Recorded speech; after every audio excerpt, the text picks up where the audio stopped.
All right, good morning, everybody. Happy Tuesday. Welcome to today's unexpected Microsoft Flight Simulator live stream. I'm your host and Parasox airline pilot, Captain Uncle B. Welcome. Today, uh, I love.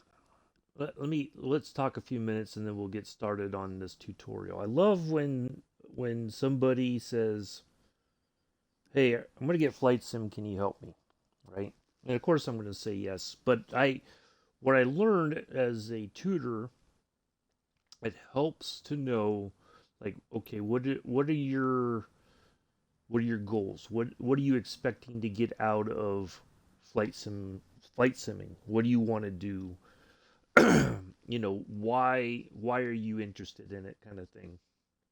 And because then it gives me an idea of what I can do to kind of help people within the sim, or learn some of the things.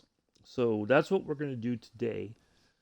Uh, Jodie, who's somebody I know from the UK, she got flight sim last night. She's still working on downloading some of the stuff. It kind of froze on her last night, but she's gonna do. She wants to get into flight simming. She wants to kind of bypass the traditional way, which is okay, right? It's quite all right if you want to do the to jump right into the jetliner sort of stuff, because most people they recommend doing the general aviation stuff first, just to get to learn some of the very basic things and then work your way into the jetliners. But Jodie wants to jump into the deep end of the pool, right? And that's okay. So I'm going to try to help her swim in the deep end of the pool, not sink. However, there are going to be times, and we all know this, that when you're in flight simming, things don't always go as you expect them to, and knowing how to deal with those unexpected um, situations, that's the we'll try to incorporate some of that now. So let's preface this. We're going to go today. We're flying as British Airways. Now, one of the things I do like to do is if I'm flying in the sim, especially a jetliner, I try to find is there a real world airline that is going somewhere interesting that that should be like a decent amount of time in the air to get some of the particulars uh, down for the flight, right? And so today, British Airways they're already in the air. It's British Airways flight 1436. They're already on their way to Edinburgh. Uh, so that's who we're flying as today. Now Jodie will not have. And I think she could probably get a free British Airways livery, right? Somewhere on the internet, flightsim.to or somewhere. Somebody's probably done a proper British Airways, and maybe even a retro British Airways livery. But uh, you know, anyway, um, so today we're gonna start. So we're I like to pick a gate, right? Now some people starting off may go, well, I'm gonna start. You can One of the key things if you're gonna fly with the live weather on, which is what I have on right now, right? Live weather, right there, is you should be able to find out which runway is the appropriate takeoff. Okay, so I'll tell you more about that elsewhere, Jody. I'll give you some links and stuff to help you sort all that out. So that way, if you want to fly in the live weather, you'll know why you're going to this runway. Let's say we're at this parking spot way down here, but if they say go all the way down to 27 right, well, that's where we're going to take off from. Okay. So, but that can change if the weather changes or the airport says Now the takeoff is 09 left or even 09 right, then we have to adjust accordingly based on what the airport or the ATC might tell us. But so we start there, and then we're going to go all the way up to Edinburgh, which is ways up. There it is, right there. EGPH. So there's our destination, right? And British Airways is flying this route in a A320. I think it's an A320neo. So let me look at the weather at Edinburgh. So looks like our landing runway is 6, which is this one right here. So that is our arrival. Okay. So it says about 40 minutes in the air. That's direct. Okay. That is if I didn't put anything else in. Right. They're saying go to 09 right for takeoff. And then if I didn't put any other information in, basically I would have to get the plane going the correct direction and then engage the autopilot or something to fly the route to get to Edinburgh, and then we would pick a arrival and our approach and all that. So to do that, so this is under visual flight rules. We want to go to low altitude airways, IFR, instrument flight rules, which means that maybe because of the weather, the the way that they want us to go, or how can I say it, the you can't, if the weather's really bad, you can't fly visual. You have to be able to see things.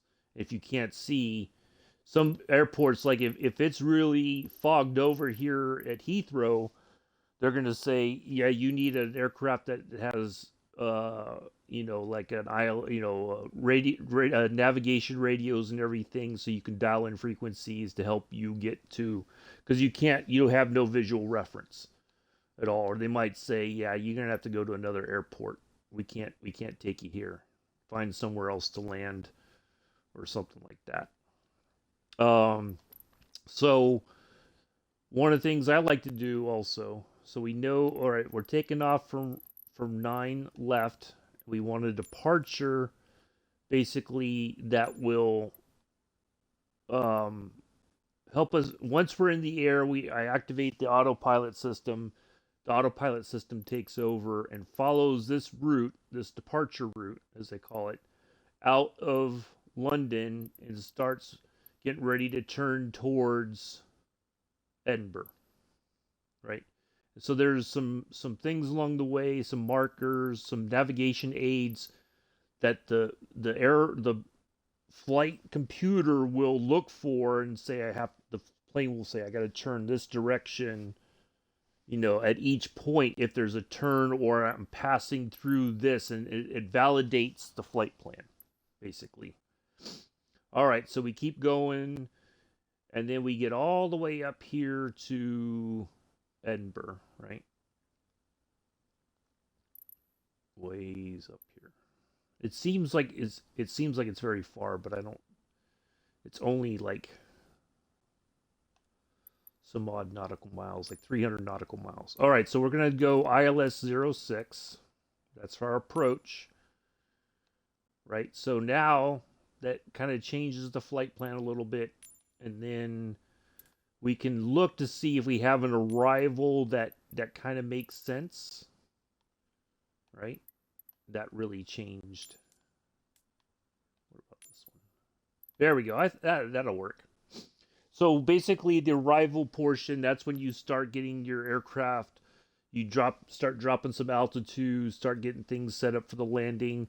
So this is our SID, our standard instrument departure.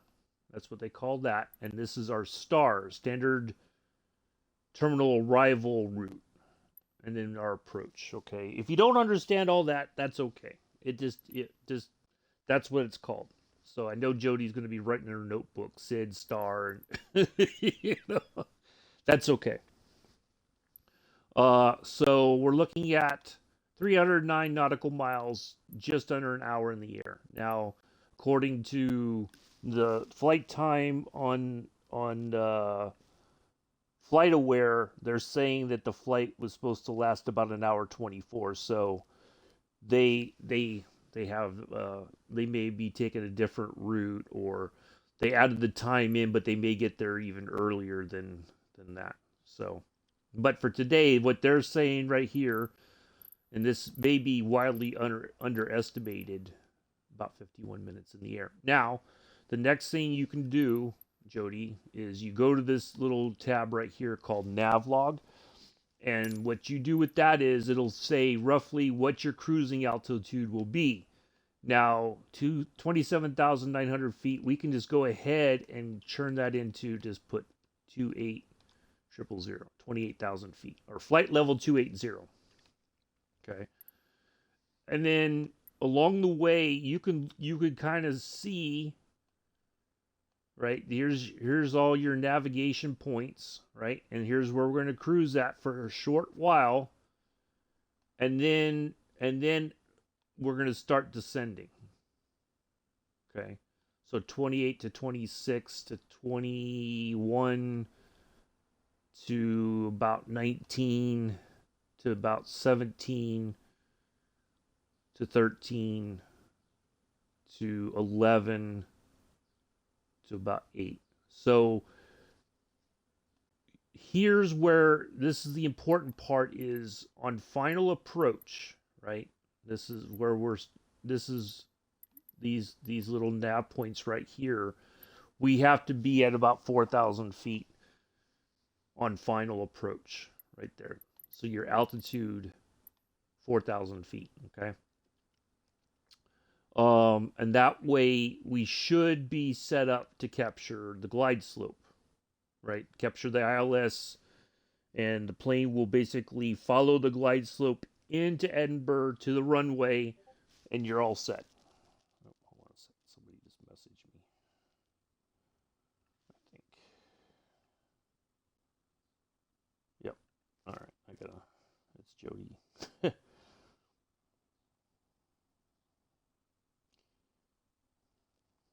um,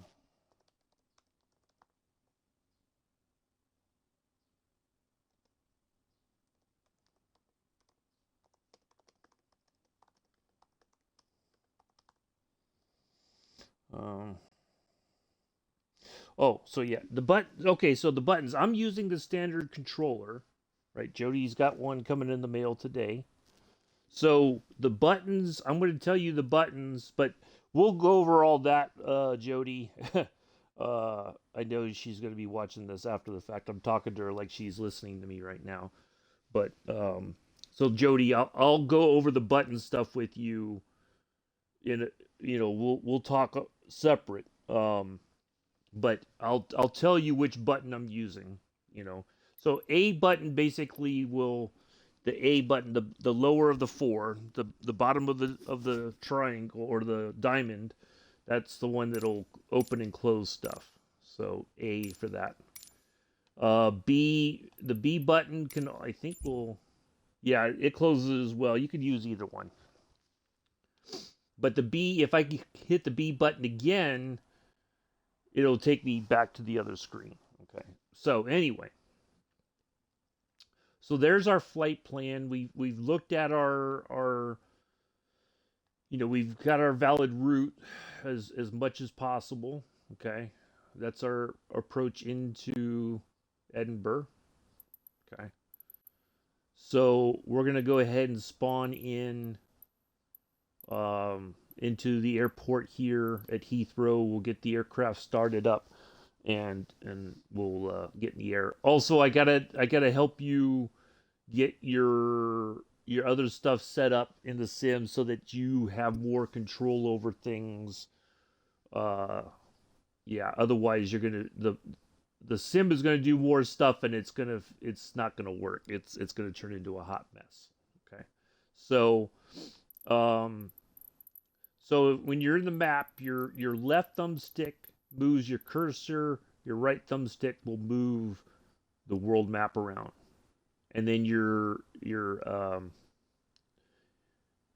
trigger, your triggers, your A and B triggers, the two trigger things.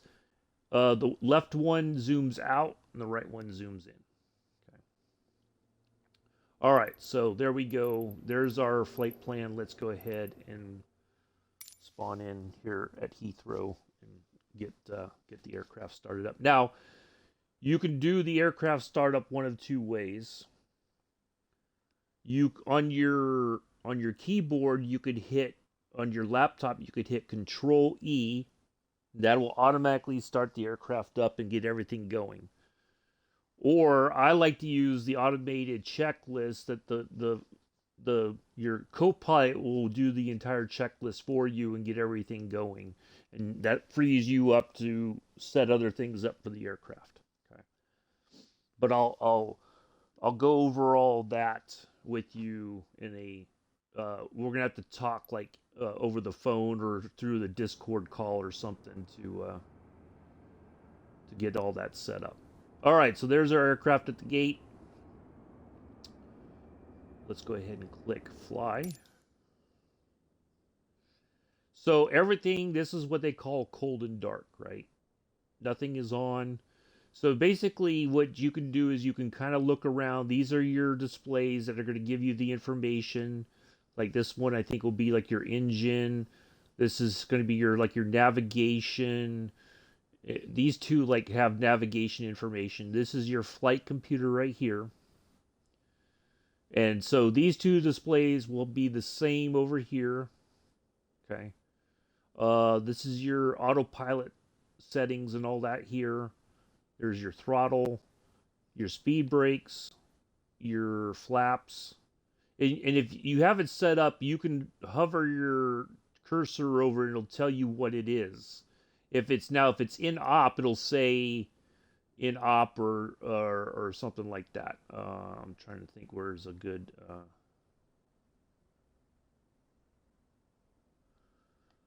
It might be one of these buttons up here because there's a lot of buttons. You're not going to touch everything. Okay, so like this one in particular says inoperative. Okay, so you're not everything is going to be usable in the flight deck here on the A320. It's basically what we're doing is we're it's just enough to get you in the air and get you to your destination. Okay. All right. So now some pilots would say, you should do like a scan, see what's on, or if there's anything that's lit that looks like something's wrong or whatever, you scan your, that you do. Since this is kind of broken down into different sections, you can do up this way, just kind of look to see what's what, and then you can go across and then down, and you're just looking at what's what. Okay. Now, how in depth that you get with your flying is entirely up to you. If you want to fly with just the pretty much standard stuff that it'll get you to a place and you don't have to worry about things like fuel or whatever, you can set it up that way. If you want the fuel to burn, you can do it that way. It's entirely up to you. Okay. All right, so there's our upper panel. So this is the one, if you remember, Jodie, this is the panel that I usually have Mick look at between here, this one, and the one up here. Okay. The data should match basically between these two systems, right? These two displays. Okay. All right. So so basically what I'm going to do is I'm going to keep my co-pilot from talking just yet until we get everything started up. So you find the checklist. I don't think I can move. Oh yeah, you'll be able to see this. So you click on checklist, and it's going to have 3 different areas, right? And what I do is I just hit the autocomplete page, and then bang, everything starts turning on. Okay. Now, normally this is when my co-pilot would already be talking to Heathrow saying, "Hey, we're going to go to Edinburgh. Can we do we have your permission to go? You know, we have a flight plan filed.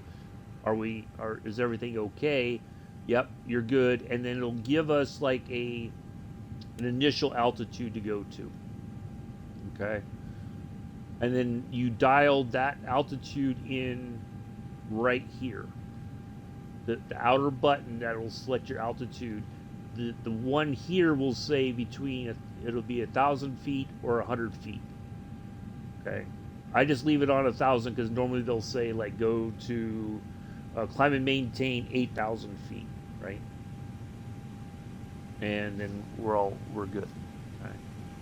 So um, now traditionally, what's supposed to happen is the we're not supposed to start. Normally, where everything is right now, it's fine. You know, like our systems are on. But usually, if you go when you go to the airport, the right engine is usually already kind of going, right? And so that once they got that going, then that powers the aircraft for um, for the to get everything else going. And then the left engine started, or they may have the APU started and then they start the engines after pushback. Okay, and that's usually like way they don't start the engines until back here, and they may keep the tug connected because maybe it's got a ground power unit that will help power up start up the engines or something like that. But anyway, so I for expediency's sake, I just go ahead and start the engines here, and you can see eventually this will all move. Will start going to as the engines start up. The numbers will eventually. It should. Oh, there we go. So you can hear them start up.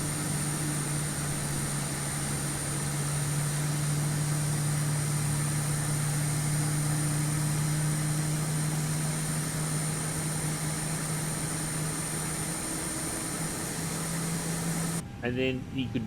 Oh, wait a second. My stuff is not on. It turned off. Uh-oh.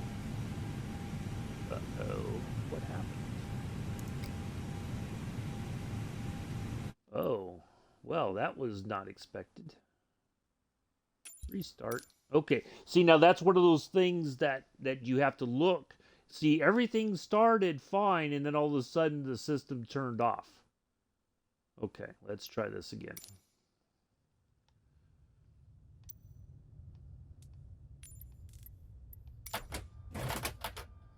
Nope. It's not. It's not working. All right. So let me go to a different gate. For some reason, it's not working, and that's something that does happen from time to time. Uh-oh, and crashed. Of course. Okay, I'm gonna go ahead and I'm gonna get the sim started back up. That's interesting. That was not expected.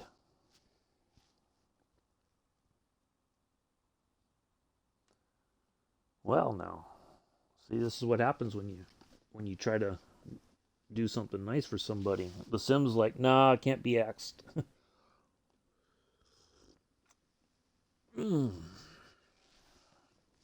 And it happens, Jodie. It's okay. Um, this is one of those things that you're gonna have to kind of get used to here. Let me refresh here. Should still be going. I just want to make sure that the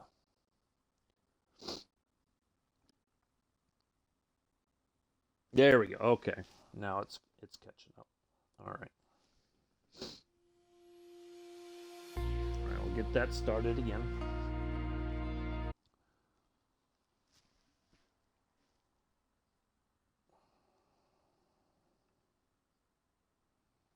I didn't expect that. That's huh.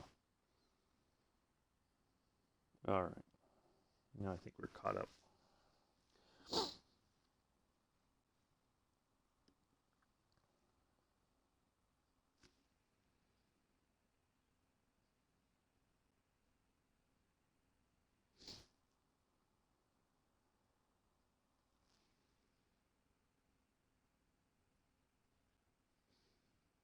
We'll try a different gate because that one might. That's one of those tricky parts about the sim is sometimes the gates don't have like a power thing or whatever. It probably is more like they want you to be connected to a ground power unit or GPU. But normally the gate will have like a plug that they can plug right into the plane to power provide power to the aircraft until the systems are started up. So, okie dokie. We'll try this again once we get past the screens here.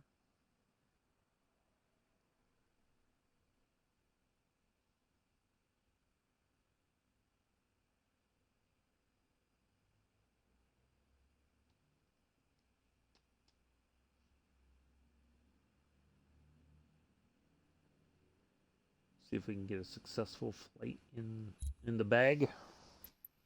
All right. So this is your main menu, Jodie. Once you get here, go to your what they call your content manager, and that will. But I'll tell you more about that. But that's where you want to go to download all your world updates once you get in, and then your general options and your assistance options. Will go over all that as well. Another time. So all right, let's try this again. Okay, I'm going to pick, let's try here instead. We'll just try that one and then up to Edinburgh. Oops. Right there, 6. Arrive. IFR, low altitude. Double check which runway. It looks like it's changed now. Yep, so 27 right. So now we gotta find a, there we go, that should be sufficient. Yeah, there we go. Up to Edinburgh. ILS 6 approach. Oh, I should double check my, yeah, okay. And I think it was this one. Yep, okay. All right, let's try this again. Fly. Let's see if we have luck this time.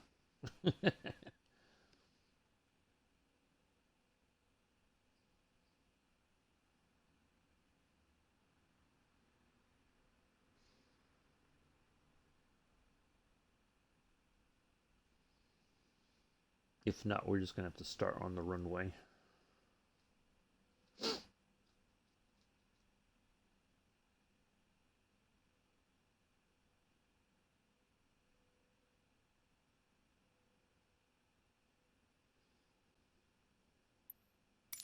Okay, let's try this again. Well, that's interesting. That's not really a gate now, is it? Huh. Okay, well, let's try it this time. Let's see what we get here. Okay, everything turned on.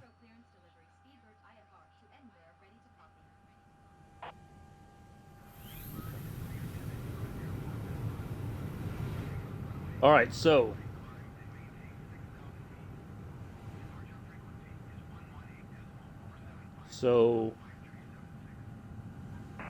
flight director on, 6,000 feet, and then X to engage that. So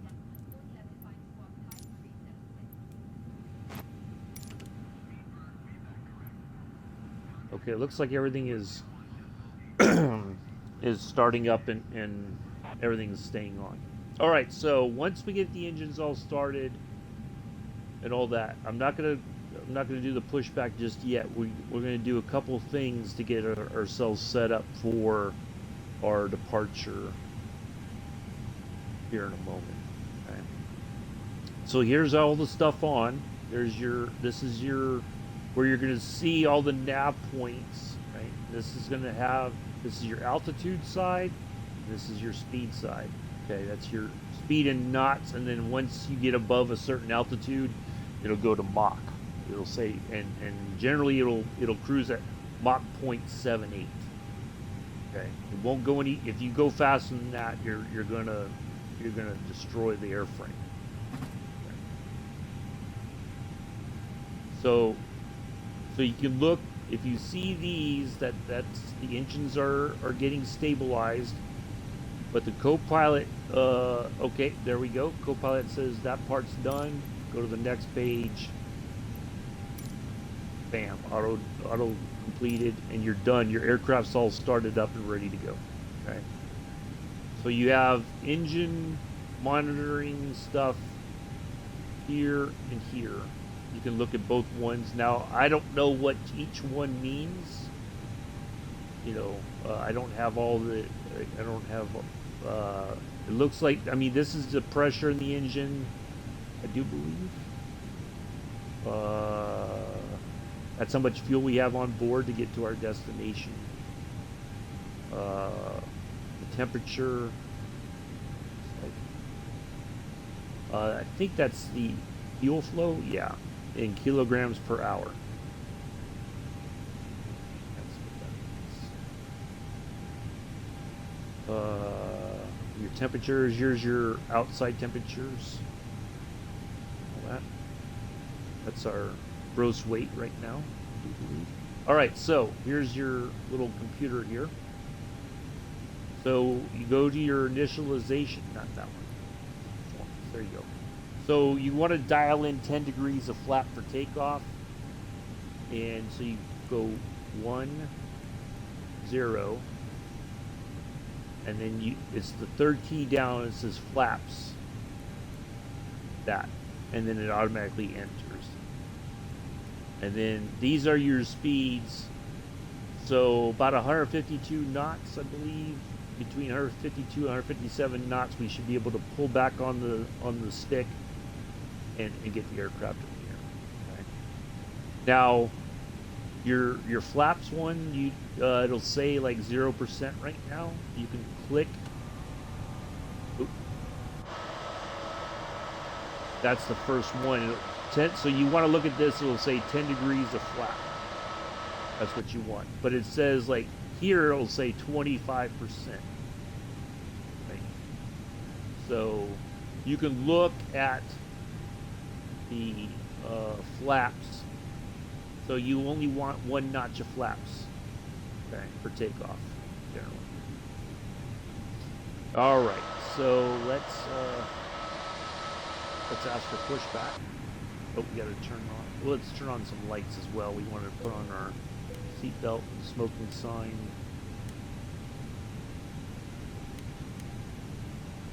I just put on all the lights possible,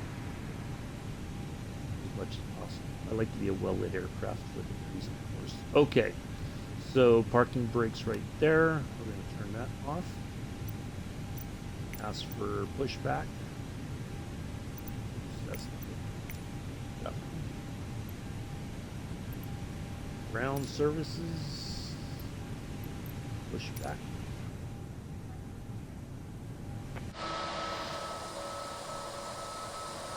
Oh, it's not saying my number. What? I wonder if I could put that in. I think I can. Alright.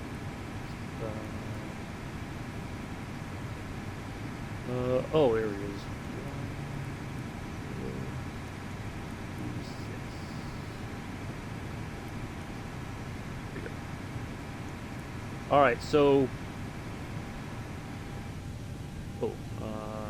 yeah.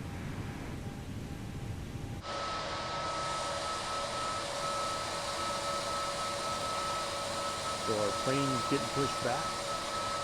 Now I know 27 right is down there.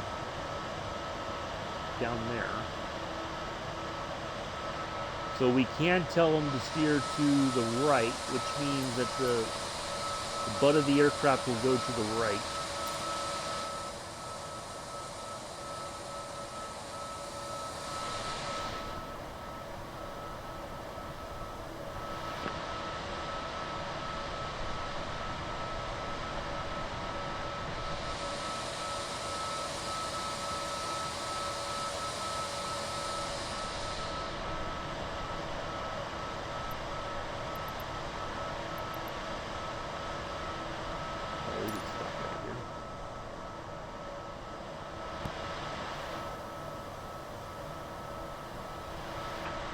Back up.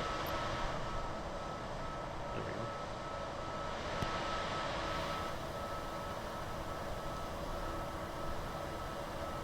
go. Oh, see, it didn't take my number either. What's going on here? So basically, we're going to follow the taxiway. Yeah, down that way. And it's okay if you don't know all the taxiway information, Jodie. For now, you can just follow the little blue arrows to get you to where you want it, to your runway. All right. So now I'm going to do this up to a point with just the standard controller. So if you look outside, left trigger, right trigger, pull back on the stick. Go forward on the stick and your left stick. To the right, there's a little bit of movement there on the right wing, and then to the left, you can see the control surface is moving. Okay, that's just making sure that you have that the system, like if you have to fly it manually, you know that it's going to work. Okay, so now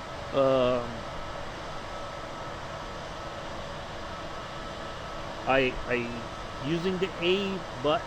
That's your throttle, right? And then I use you just want to give it a little bit of throttle going so the aircraft starts moving. There you go. And then you just use your triggers, your left and right trigger to steer the aircraft. Or if you have like a yoke, you can use that. It'll have like a ground steering system built in. Like if you notice that if I just use the left and right on the stick, it'll give me I can steer it that way. But traditionally, the pilot they use like that little steer thing there to steer the aircraft on the ground. They don't use the actual flight stick. And that one will turn the nose of the aircraft, that one right there. And then they use those pedals that also has brakes, a brake factor in it, depending on which part you push on. All right. So it looks like V8 charge just came in the wrong way, although they got a different thing going on today. They may not have the live weather on. It's not too bad of weather really for right now here in London. It looks clear. Right?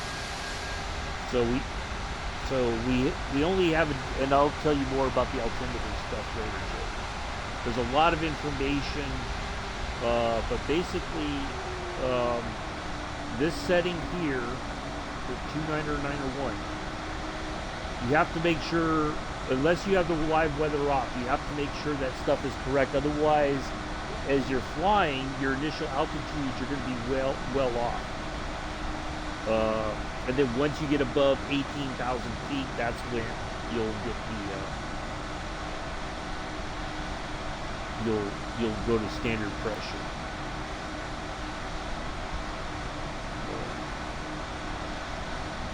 Looks like V8 charge is doing a little.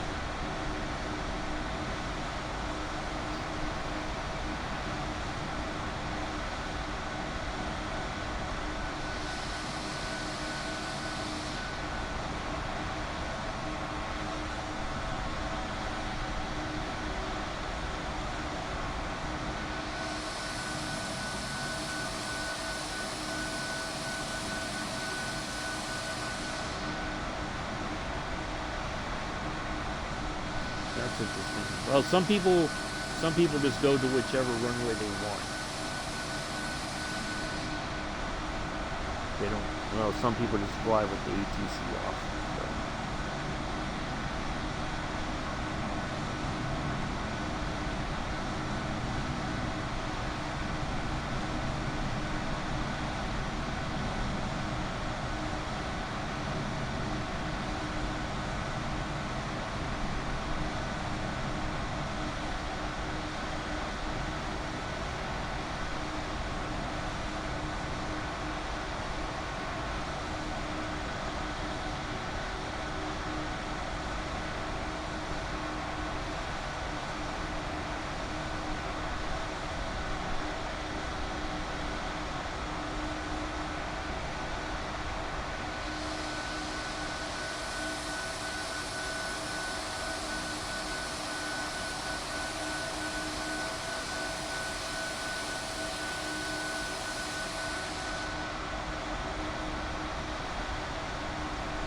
I'm sure Heathrow in general is a lot busier than this, and only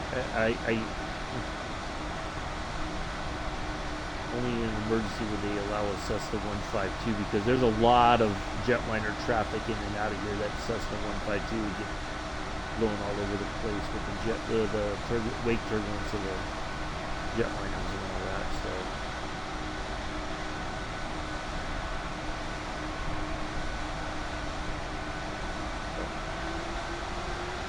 Hey, in a sim, you can do it. Just darn near just about whatever you want.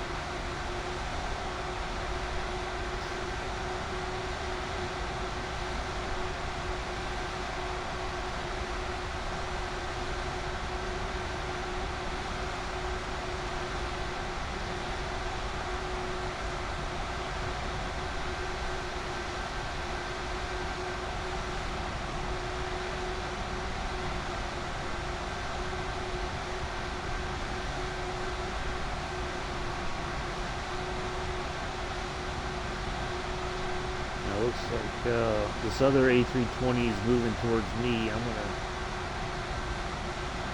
start over here to the left. Not that we'll collide, but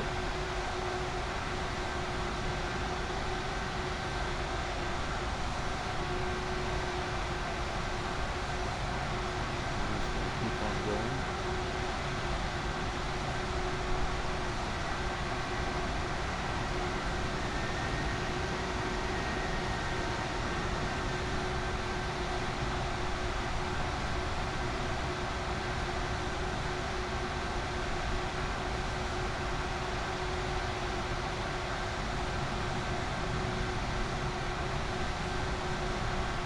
We'll just stay right here.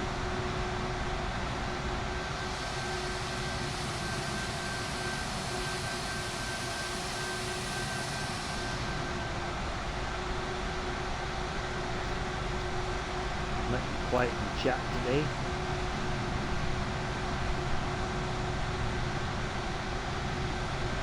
This wasn't exactly planned. I was just thinking about it this morning after Jodie wrapped up her racing last night, racing stream,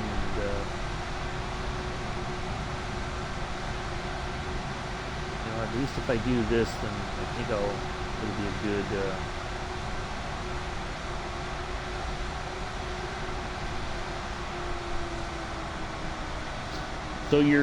So if you want to adjust your throttle, if you want to get a little bit off the throttle, you just tap your B button a couple times. That'll bring your throttle down.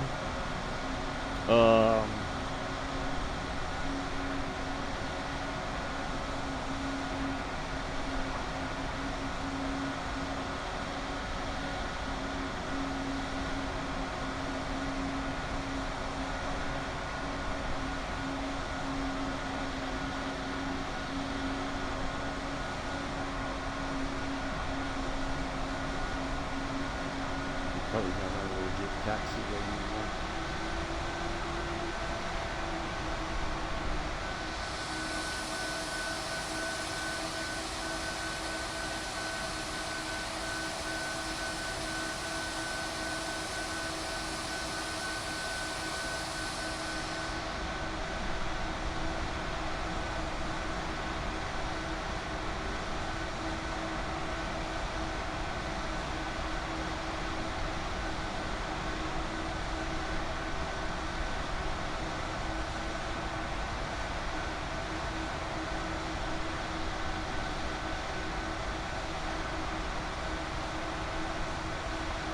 No, on your laptop, Jody, you can hit the B as in Bravo on your keyboard, and that will update your altimeter. If you're flying with the live weather and you just don't want to like dial it in, you hitting the B button itself on your keyboard will update it automatically for you. At least while you're on the ground and below 18,000.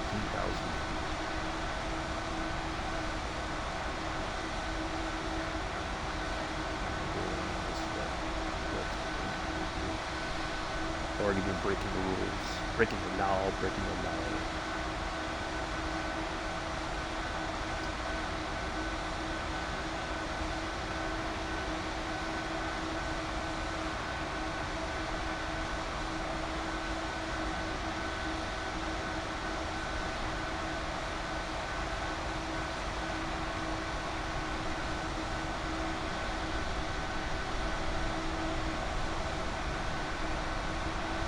Now the other thing too is that helps. Fly around your in and out of your local airport. Just pick a small plane and just take off and land, or just fly around the area. Just practice flying. That helps. Don't be afraid to fly in and out of your local airport if it's a pretty decent sized one.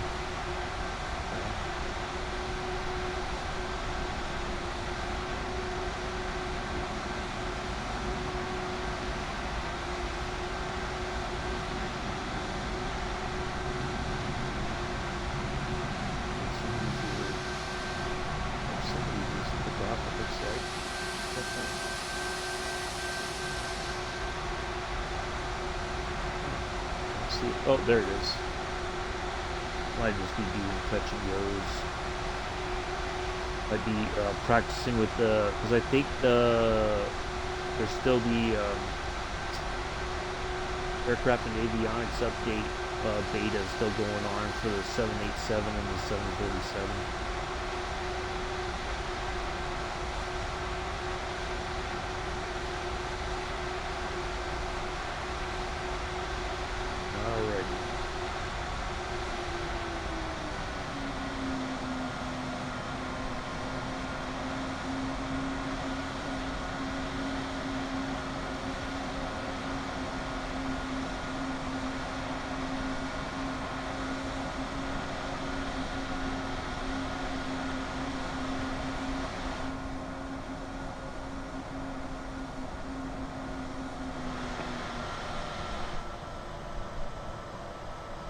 Two 90901.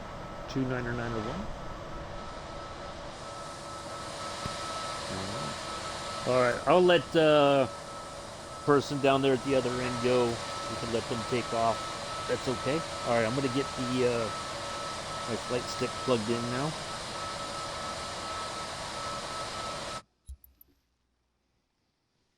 All right.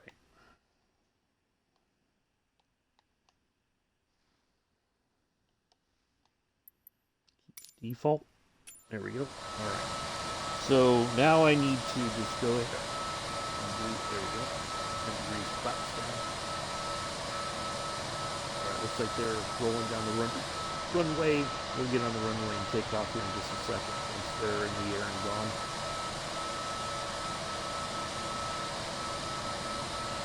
Wow, he's glitching.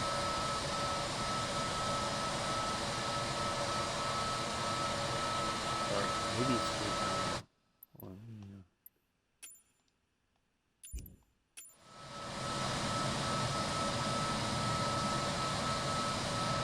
yeah, wow.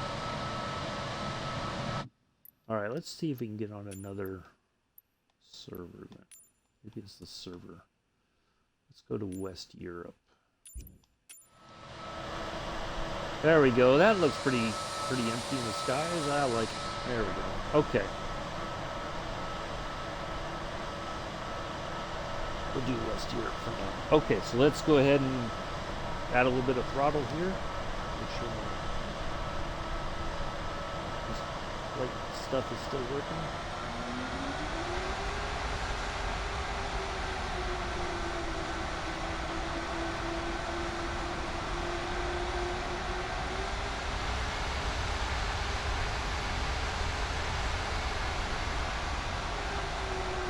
Yeah, maybe that server's just a little dodgy this morning.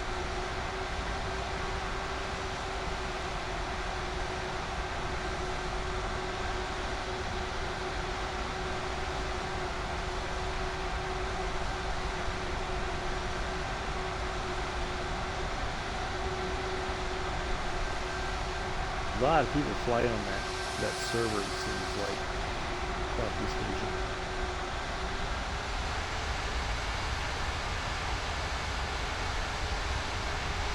At least today they are.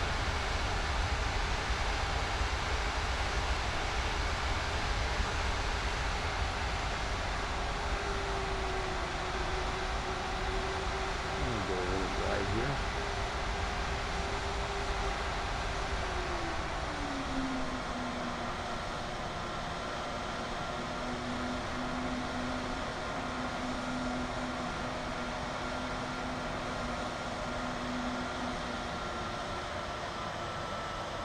Alright, we've got the runway to ourselves now, finally.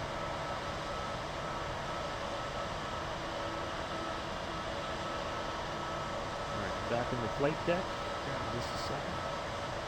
Brakes. Okay. So we're all set otherwise. We got all of our systems are on. We can arm the speed brakes now if we want. If we had to come back around and land, we can have those. And yeah. We're all set otherwise. Okay, so now here's another thing real quick, Jodie. Before we get in the air, I'm going to show you this. Okay.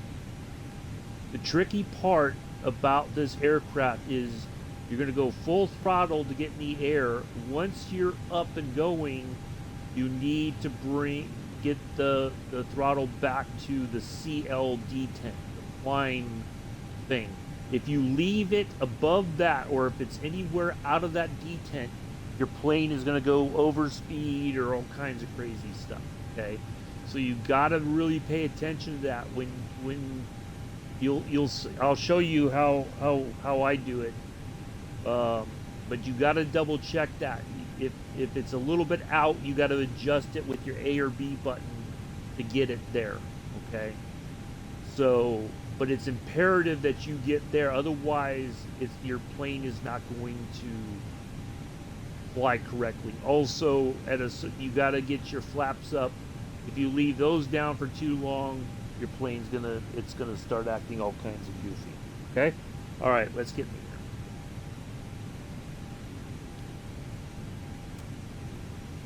here. Now there's correct ways to do the takeoff. They want you to go to like 50% on the throttle, look at your gauges. Does everything look good? Yep. Okay, then you're all set to go. And then go the rest of the way on the throttle. All right, so we're rolling down, and I think we're fast enough. Look at that, bang, in the air. Right arrow button, or right button on the D-pad raises the landing gear. Plane's kind of flying itself right now. Autopilot on. Bring it back to the CL. Flaps up. Now you can see there it is. It's pretty much there. Yep, right there. And now you're flying.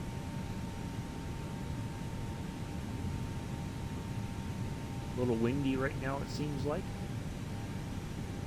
Oh, it looks like we took off with the wind. We should have had a headwind. We're flying with the wind. Oh, well now. So yeah, we shouldn't have taken off out of that way. You always want to fly into the wind, not with it. Interesting that they told us to go there. That's all right. We'll make it. So we're near 6,000 feet. Next altitude's coming up.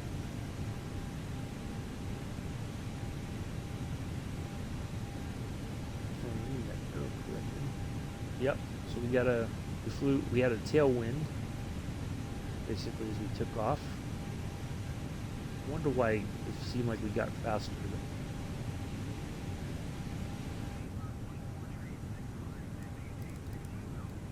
16,000.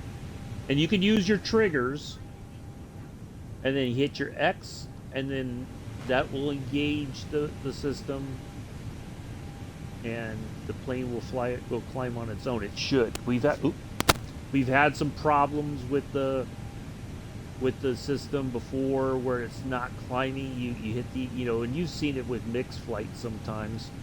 The plane will not react either climbing or descending. And sometimes it needs to be coaxed to do that.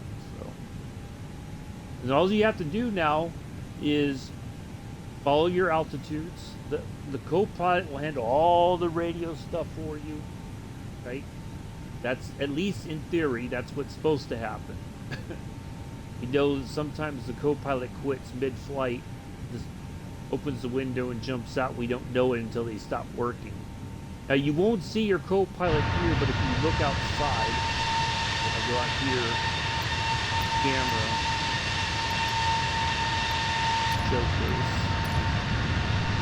up to the window, you'll be able to see pilot and co-pilot there.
Flexing there.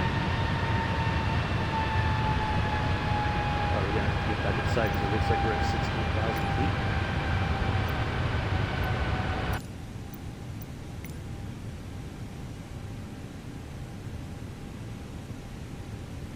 Or thereabouts. Ooh, boy. Yeah, definitely different.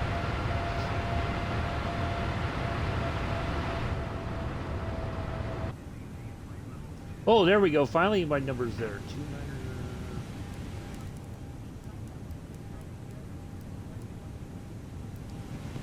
All right, there we go. So we're still on our departure route, right? We're getting ready to turn here to get onto the main flight route to get to Edinburgh.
So just kind of looking out a little bit. These are our next nav points. We took a wide left turn. We're coming back around now. Get back on our flight path. So Hemel is the one that's next. That's the one at the top here. It should kind of scroll through, but at the one that usually at the top is the one that you're en route to. All that, so you can just kind of validate the information.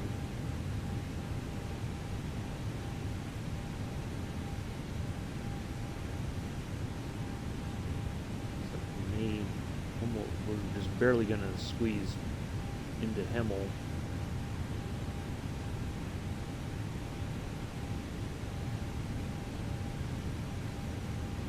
And then we're going to turn back to the right here in a second to get back on.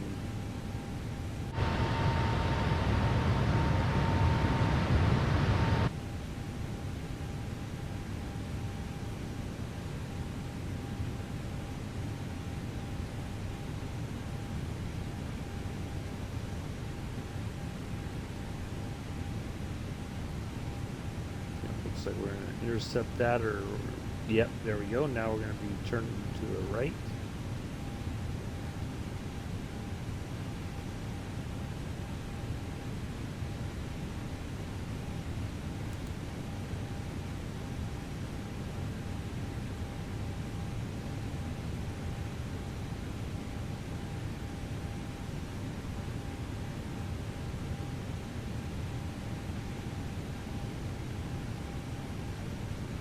Alright.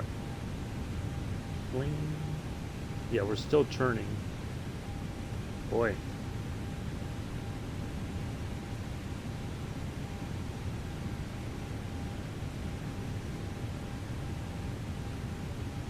Like we're zigzagging all over the place. I don't know if I'd want to be on this flight.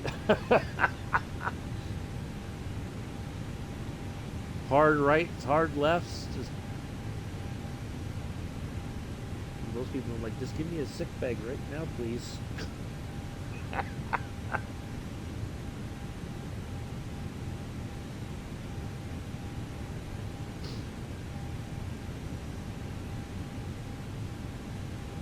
right, there we go.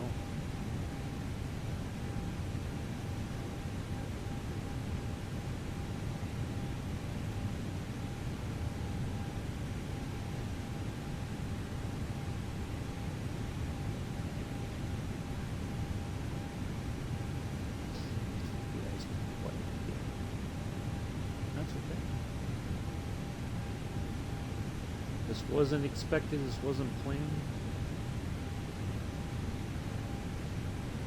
This was kind of a spur of the moment. But you can watch this as many times as you need to, and then if you have any questions, of course, you can message me and say, didn't quite understand this part.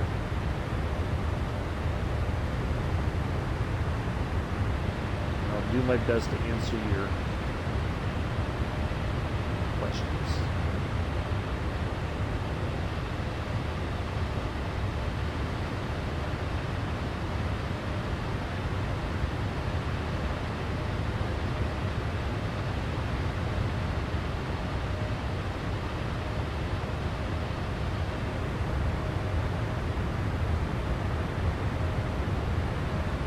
Looks like we're finally kind of getting back on the flight plan, the path here, the magenta line as we like to call it.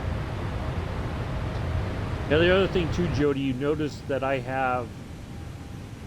don't have a lot of clutter on the screen like I used to when I first started flying. You set your stuff up how you feel comfortable, okay? Don't let people say, oh, you have to do it like this. You're new, you're learning. You know, if you want all the stuff, you know, like a bunch of stuff on the screen at the same time, you can do that. That's your prerogative, okay? Don't, you know, just all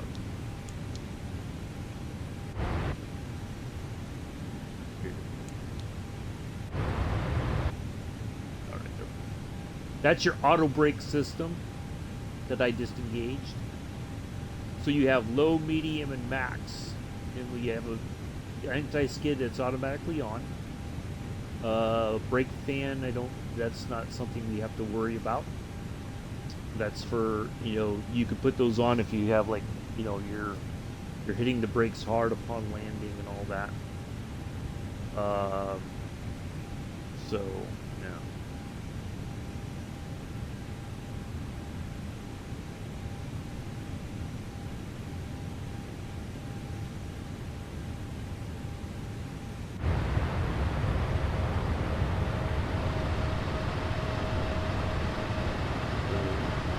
We're on our way, following the flight path now. So Welland is next, and then after that, Apupa, Hippo, Elvos, and TNT. So if we look ahead, right, and this is one of the things that I asked Mick to do, we could, if you hit the up arrow here, right, and we get to, all right, that's where, okay, those are all final approaches. So now the down arrow.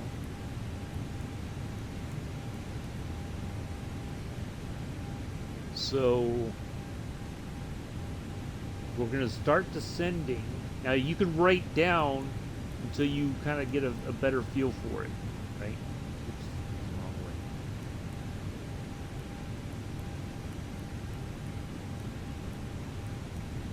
Now don't look at these and go like, oh, I have to, like this says 10,500, right?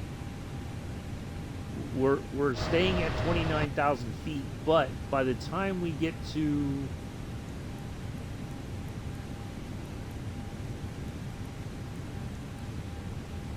I think between Sharp and a Bevy, or Shap and a Bevy, I think we may want to start dropping some altitude then.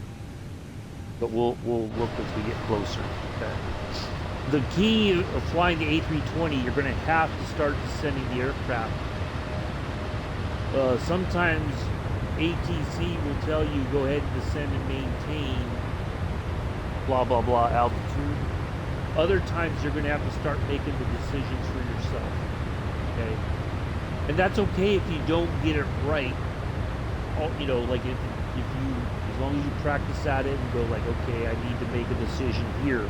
If you write down in your notebook or in a scratch piece of paper, whatever, some of the pertinent information, that's okay, because you could say, at this point in the flight, I need to start making the decision here. If I don't get told to start descending, I'm going to go ahead and ask.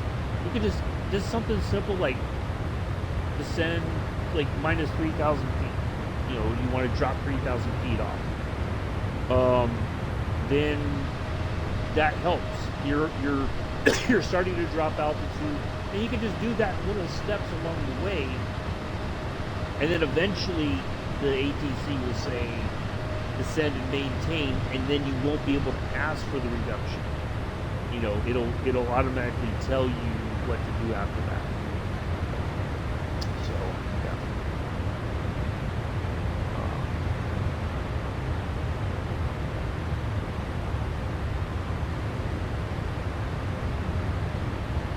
All right.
All right, so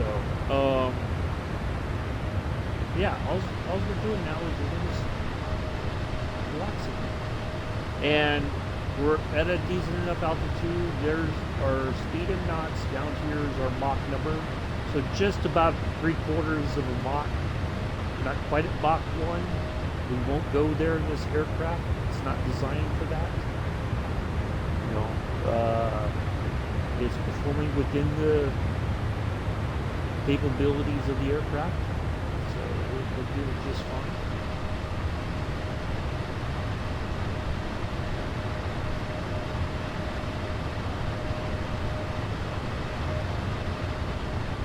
Clear skies all around, which is surprising because I was expecting it to be all stormy and stuff. So, alright, where are we at now? 1823 nautical miles.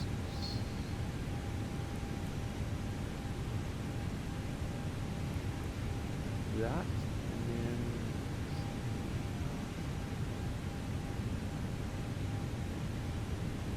7 to get to Tipple, 23 to Denby. So a lot of this stuff is close together, which, you know, that means that the flight can go very quickly if you're not kind of keeping an eye on it. We could fly outside for a little while. I reckon, you know, like if you got the autopilot on, you can be outside, just kind of look around and whatnot.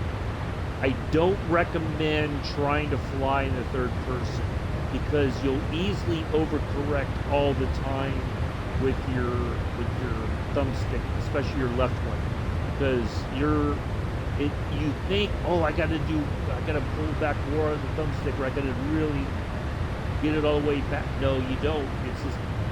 It's getting used to it. Just a little bit of practices, this minor use of the thumbstick, and the aircraft should respond. And then you can just adjust it as needed until you get the desired result. Okay. But I always, you know, you need flying if you're like landing or whatever, you know, you can pop out, make sure your flaps are all down, make sure the gear's down. Even though it should all be that, it should be, and you have all the, you can look at the systems, you can look outside, but don't land it in the outside view, because you'll think that the plane is not doing something correctly, and then you're going to overcorrect it, and then bang, that's it, you're going to crash it. So trust being inside the flight deck, takeoff and landing, but you know, during the cruise, if you're streaming it, or you're just like, you know, I'm kind of bored sitting here, ooh, look at the scenery, you know, and all that, and you'll be fine. But don't try to hand fly it unless you have to. Good afternoon, Joseph. Well, it's morning here still for me, afternoon for you. You always forget that, Joseph. It's like only about a little after 6, quarter after 6 in the morning. It's still good morning to me, afternoon to you. You're killing me, Smalls, you're killing me.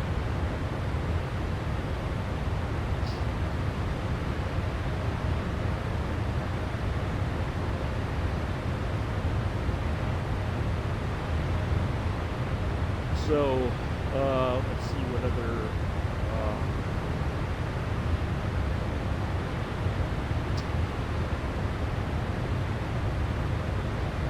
so yeah, I would say, I'll put it to you like this, Joe. Well, I guess that's all I get as an afternoon. You don't want to say hello, ask questions, Joseph. You got any questions, Joseph? I'd be happy to answer them. Flight sim is a lot like, well, I guess it's in a way it's like Train Simulator 2 or 3 or whatever, right? Or maybe even more so on the PC, or your trucking sim. How in depth that you make your experience is entirely up to you. You can make it as challenging as you want, and make it as easy as you want. Whichever one you choose, that is entirely up to you. Do not let people tell you, the things that I'm saying are all suggestions. Like, like it's nice to stay outside and see some of the scenery and all that from the air, right? And we're lucky we have nice, clear skies and all that, right? But I know from experience that trying to fly any plane from the outside view, it just doesn't go very well. It doesn't work hardly at all because I'll overcorrect stuff, and then it just turns into a hot mess. Okay. So it's very satisfying to land a plane, like Vic's done it. If the systems don't work, like if, as we get into Edinburgh, if the ILS doesn't capture, for instance, that's okay. We know how to land a plane without it. We know what to kind of do. And that just comes from experience. And also trusting that you know what to do. And if you fail, it's okay. It's not the end of the world. It's just a simulator. That's where, that's why pilots train in simulators, whether they're military pilots or commercial pilots. Because if they fail in the simulator, it doesn't cost, unless they really destroy the simulator as well, but it doesn't cost the airline company millions of dollars and all that if there's a crash that could have been prevented, because the pilots didn't react accordingly. So part of it is trusting yourself, trusting, like, I know I got this. I'm gonna make it work one way or the other. Okay. If you do that, then it's okay. Right? Just like with train sim, the horn code thing. People, you gotta do it. No, you don't. No, you don't. Just, if you want to expand upon your flying experience, there's ways to go about that, but it's entirely up to you. When you're ready for that, you'll know that, right? You'll say, okay, I think I want a bit more of a challenge, right? I want to try something else. I want to add to the. Okay, so we're about 160 nautical miles out. You can see this is basically what we got left. We're on our way to POL right there.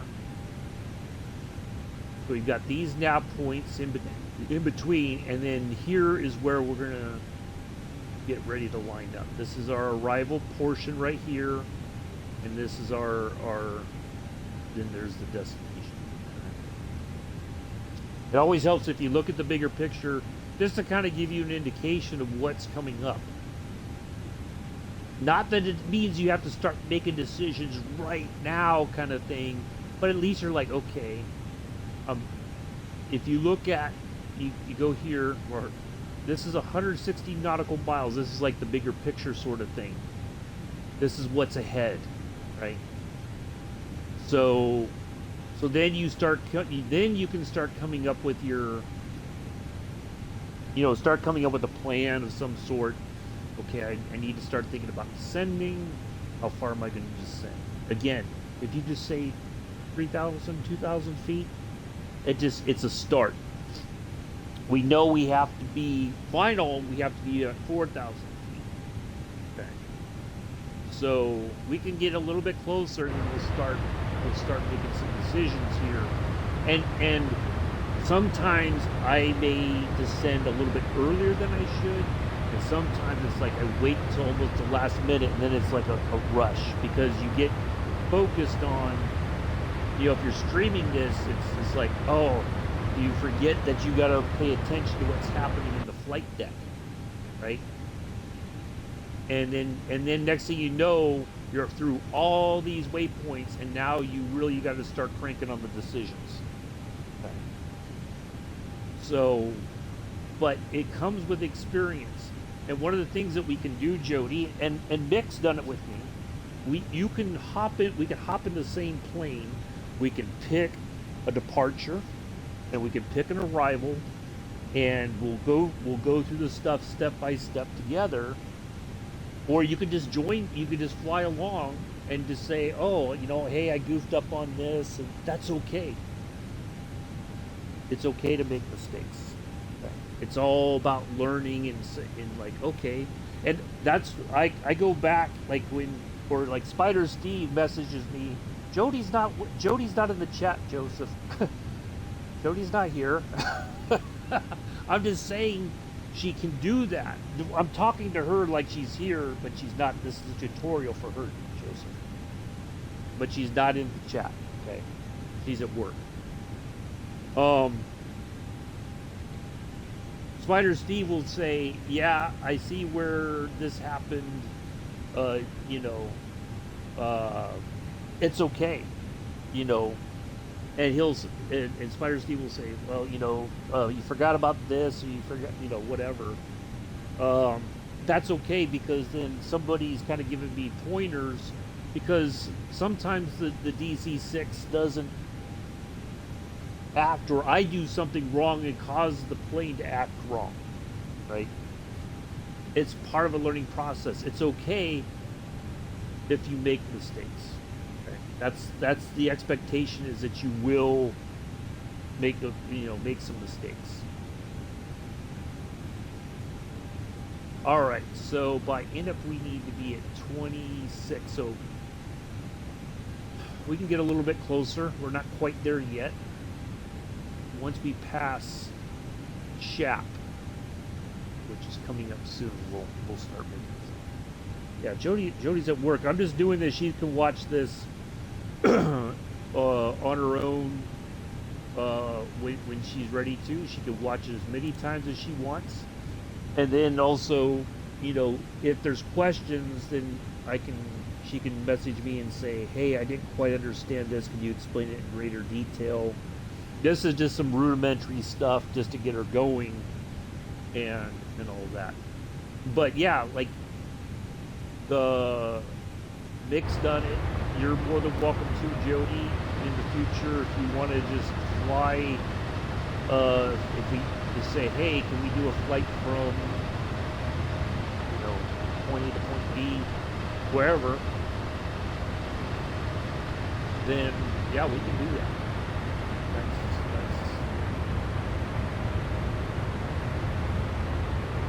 We can stream it. You can see over what I'm doing along the way. So, Joseph, what are you doing today? What are you doing with yourself this fine afternoon? Have you had your lunch yet?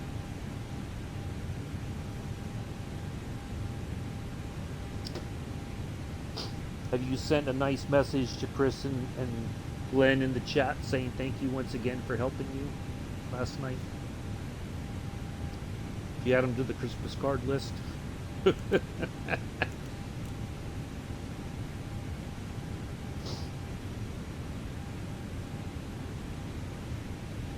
Do you send a nice message? I had lunch and now chilling on GTA. It seems chilling and GTA just don't seem like they go together, Joseph. I don't know. I could be wrong.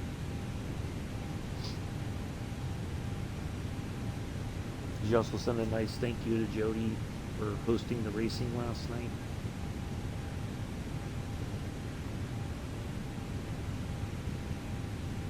Probably not.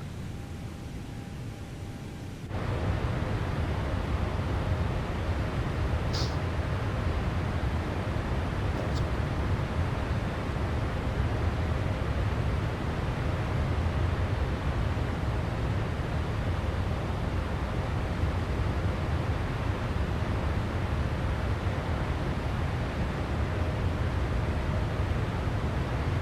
Six people. I know this is usually the time I would be flying normally. This, like I said, this was a kind of a last minute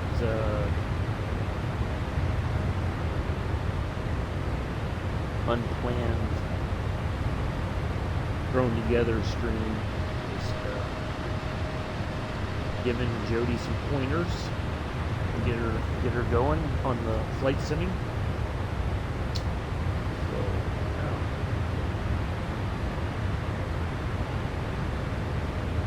If we can get Jodie and Mick in the air with me, all in the lovely British Airways livery, we have 3 A320s all representing British Airways around the globe.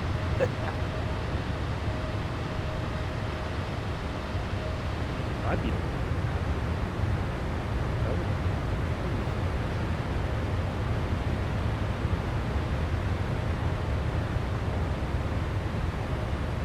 Gotta represent, right? Right, Joseph? Is that what you're doing? The GTA? You're representing?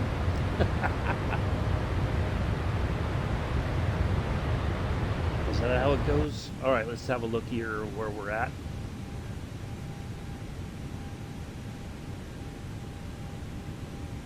Alright, once we get past Schaffel. You representing your crew in GTA, Joseph?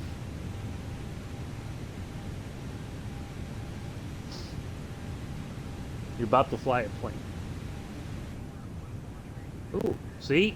They're already telling us, so we don't even have to worry about that right now. Alright, there we go. I like it. See? But we had a plan in place in our mind. If we got to a certain point, then it was like, okay, now I got to start thinking about descending a little bit, getting myself set up. So now we're on our way to 22,000 feet, and that's good. So now we can just kind of sit back and wait till we get to 22,000, and then we can go from there.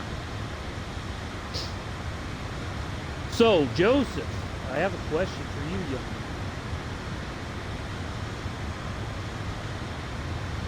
man. If by some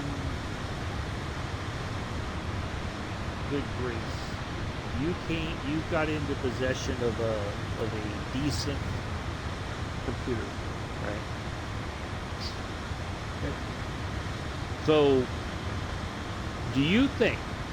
Be honest now.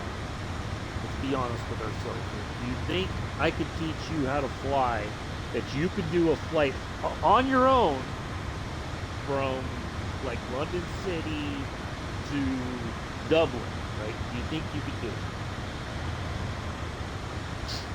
Under my tutelage, do you think on your own, with enough information from me, you could do a flight from London City to Dublin? And how long do you think it would take me to teach you how to do that?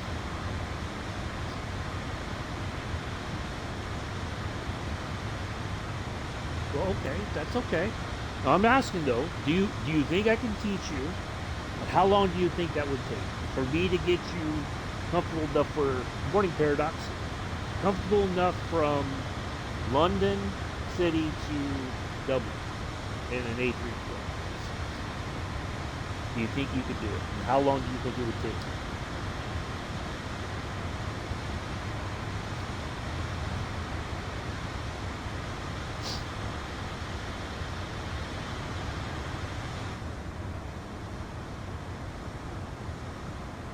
How would you tell me to go to 22, but now you're telling me to go to... Sure. See, this is one of those weird things. You could give it a go and see how you get on. Okay. Well, but that's not really answering my question, Joseph. I'm asking, could you think you could do it? How long is my question? How long do you think it would take me to teach you to the point that you could do the flight on your own? Give me a time frame, Joseph. Ballpark figure, just out of curiosity. Would it be a few weeks? Would it be a few months? Almost a year? Just tell me, honestly, what do you think it would take? A very long time it would take. Well, that could mean anything, Joseph.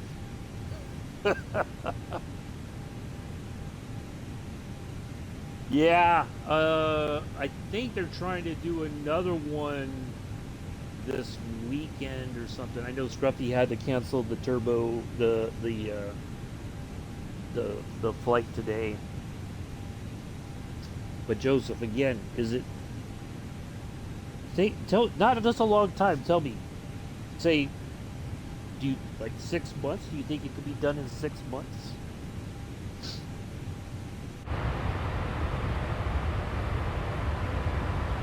Or would it take longer? Like a year?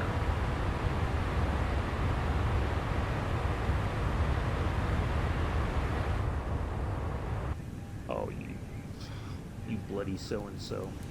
I already know Jodie's going to be swearing at the ATC at the, or using colorful language. That's right. Jodie doesn't swear; she uses colorful language.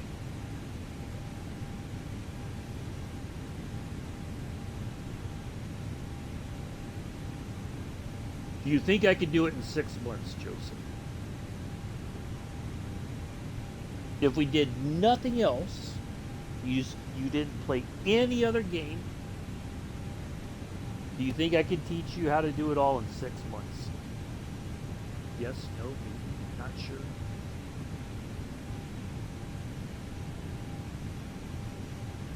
I know he's sitting in bed going like, I don't know, Rob. Maybe.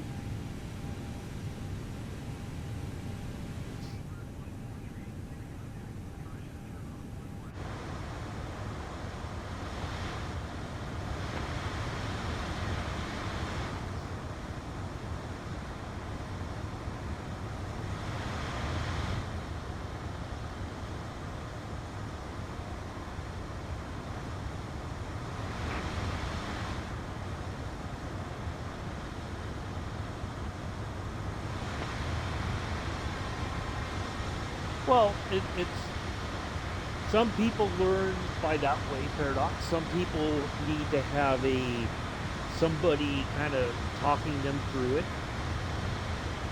You know, everybody learns differently. That's one of the things I learned when I was a tutor is that they, because we would have like a workshop before the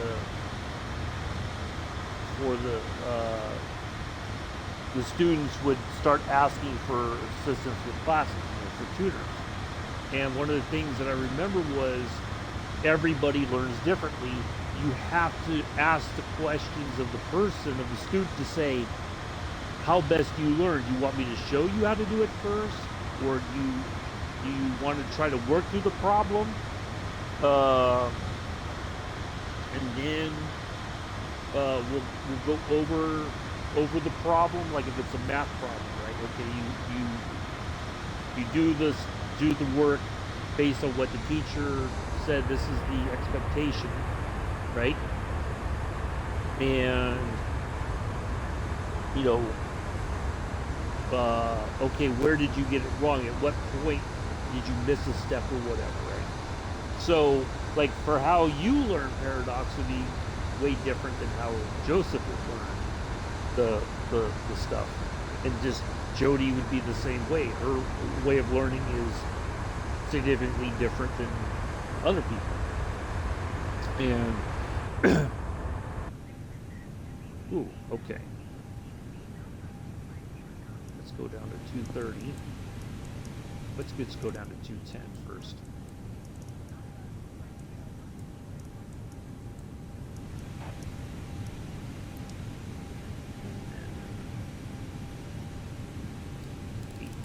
Wow, that's quite a drop.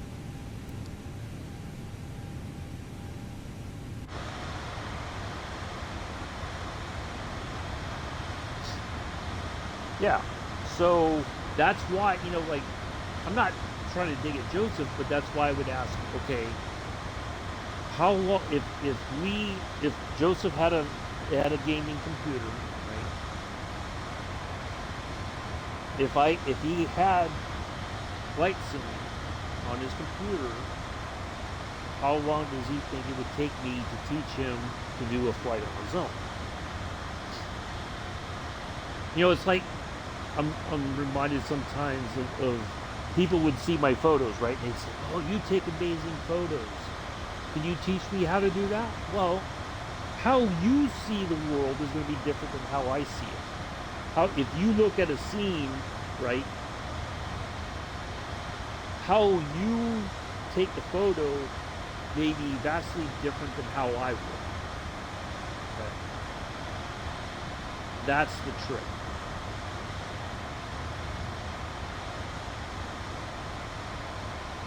Send it to me in Discord, Joseph. You can't show it to me here.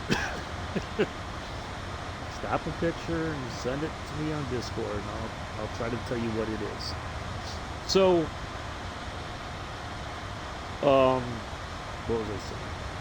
So, just like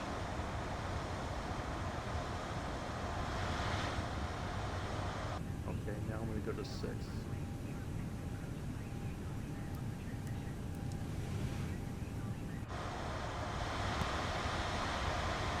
I gotta get the flaps down.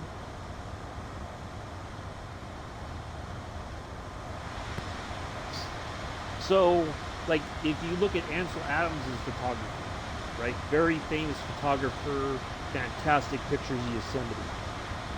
Only Ansel Adams could do that work because that was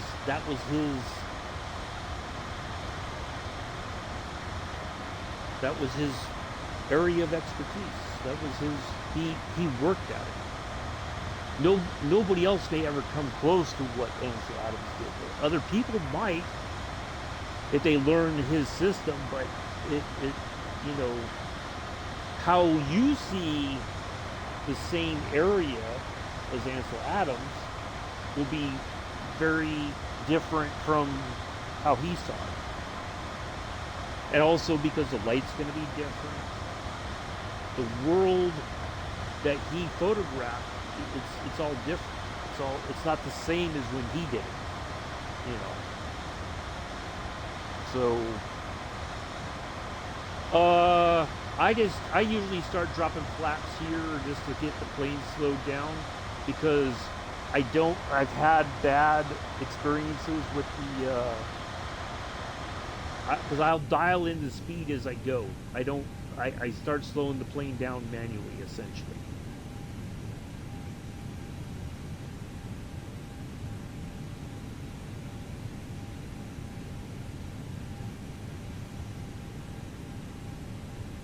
Because otherwise I'll run out of time to get the plane set up for me.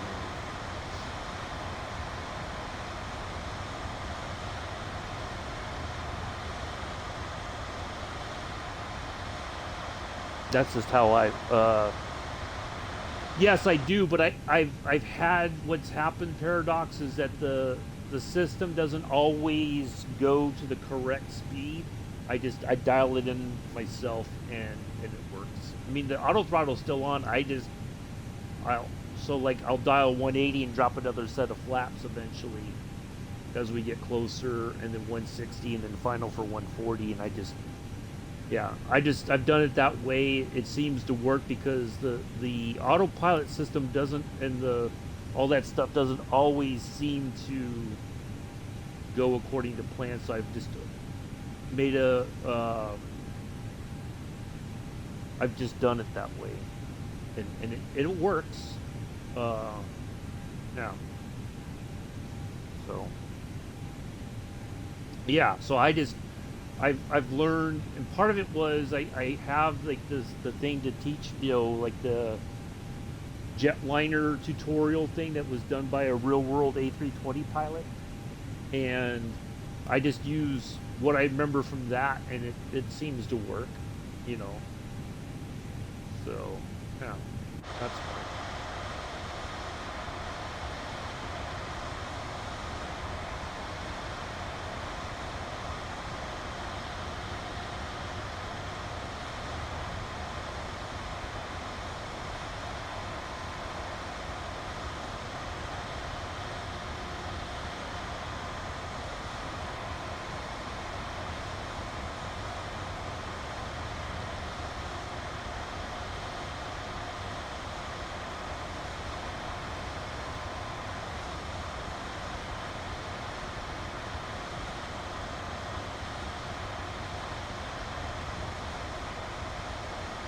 right, Joseph, that looks like...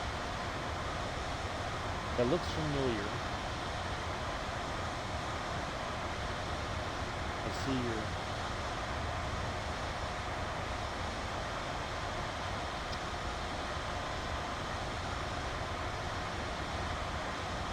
I think I know what it is. I'll have to look it up afterwards, but it looks familiar.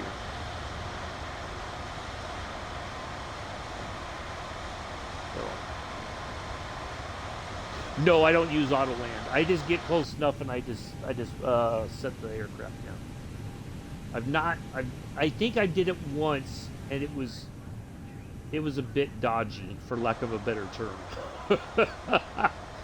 Yeah, it didn't go very well.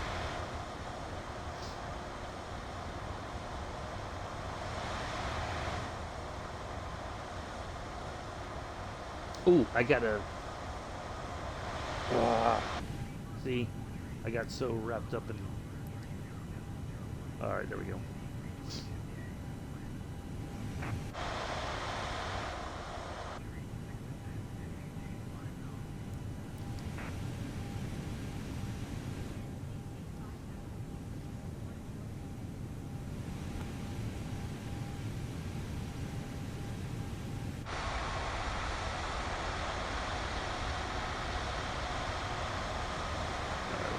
Dial in our speeds here once we level off at 5, because I think we're going to go to 4 after that, and that should be our final approach altitude. Today's flight brought to you by Parasox Airline, flying as British Airways. Parasox, just because you have a Parasox does not mean you have to match. Alright, what we can. We'll show you what we have to do. Alright, see now... Alright, I gotta get to 180. We're gonna have to drop some more flap here.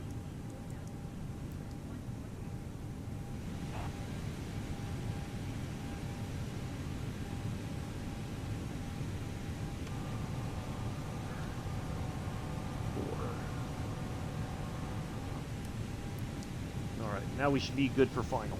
Alright. I'm gonna have to get ready to land here, so pardon me.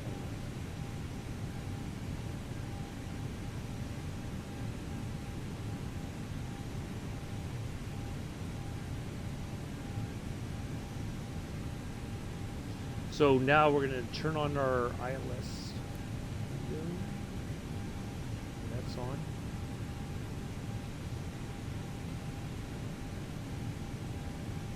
Ooh, got the wind farms here.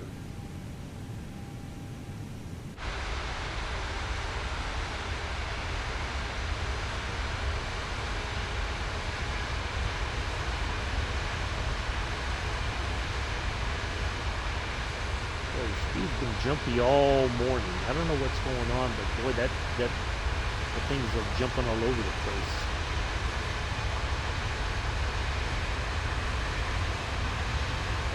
All right, I think we're close enough. Let's go down to 160 then. Another set of flaps.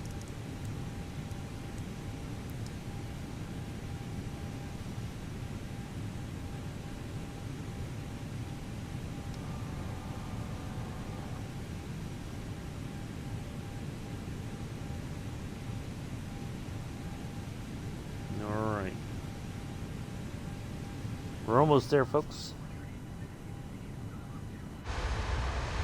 We're well below that. What are you crazy? We're like at 160 knots. What are you talking about 210?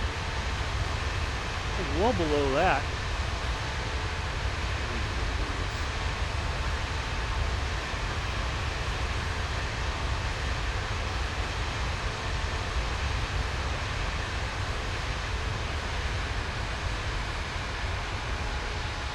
Should see our airport there ahead of us here in just a moment, I think.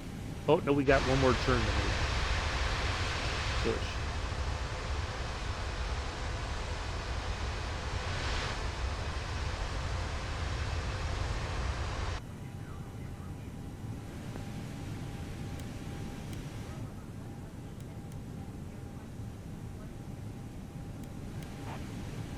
Which had those on. Oh no, Joseph landed safely. What?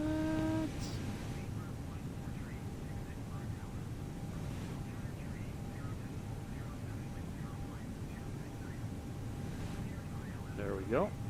All right, 140.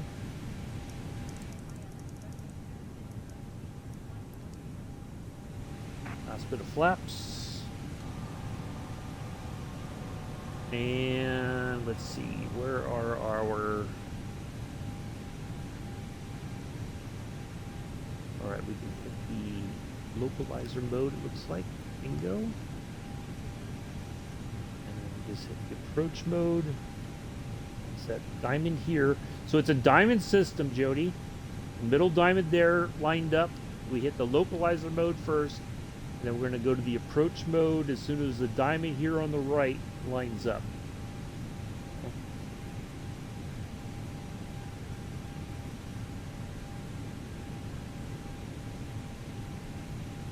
It's almost there.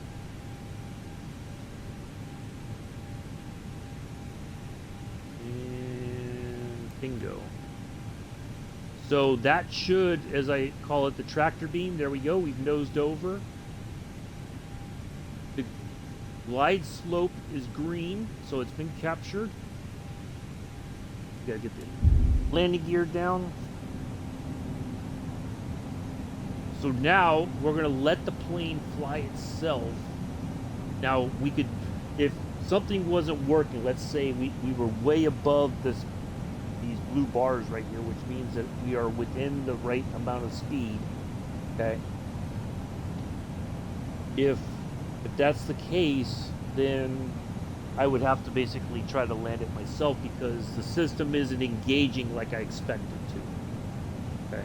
So if you're way above and you feel like you're going to miss the airport, fire the autopilot, and you can try to land the plane on your own. Just make sure your gear's down, make sure your flaps are all set, and you'll be fine. So we can look outside real quick. Flaps are all down. Gears all down and locked, looks like at least we hope it is. So the plane is going to basically follow the glide path in all the way, and then at a certain point I'm going to fire the autopilot, flare just a little bit to slow the plane down, and then we'll throttle, we'll bring the engines to idle, and then we're there. Okay.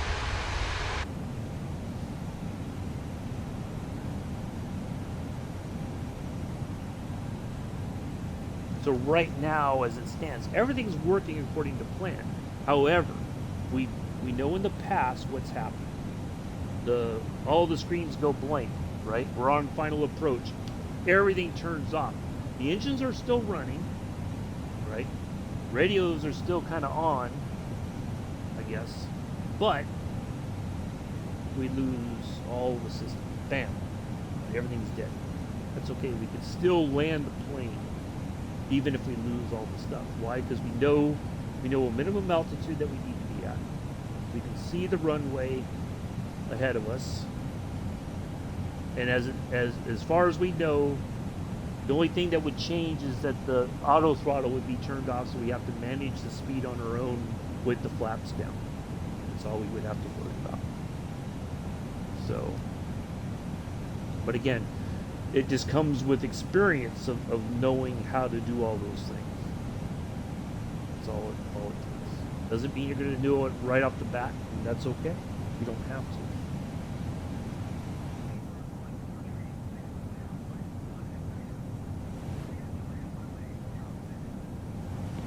You're cleared to land.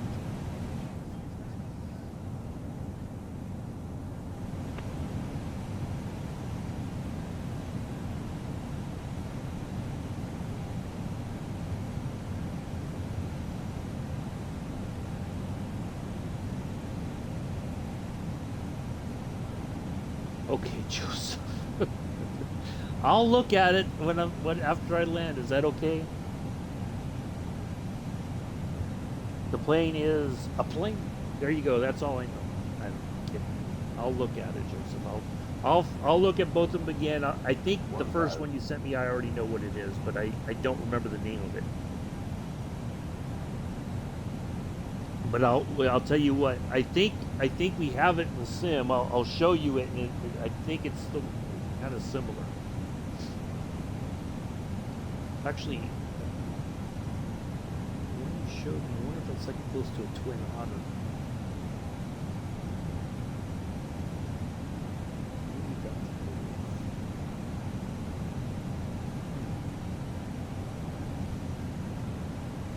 We'll sort it, Joseph. We'll figure it out. At the wrong ambush site. All right, almost there to fire the autopilot. 500.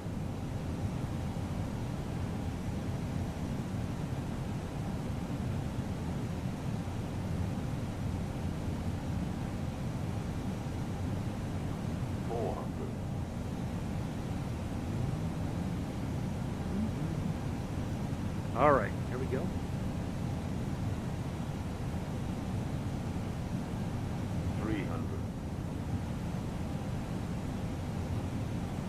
Autopilot off. So it feels like we're a little bit high, right? We're going to get over the threshold. Looking down the runway. 100. 60. A little bit of flare. 50. 40. 30. 20. Retard. 5. There we go. On behalf of myself and entire flight crew, we'd like to welcome you to Edinburgh, Scotland. The time is 12:55. We understand and appreciate the fact that Joseph wants me to look at his planes while I'm flying. And I'll get to them, I promise. But we love them anyway. We do.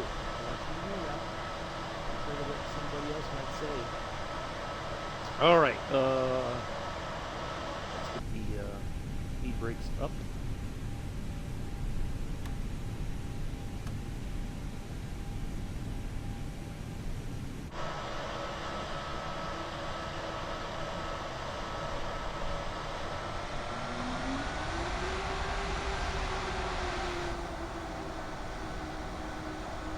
I'm right here. Why'd you tell me to go?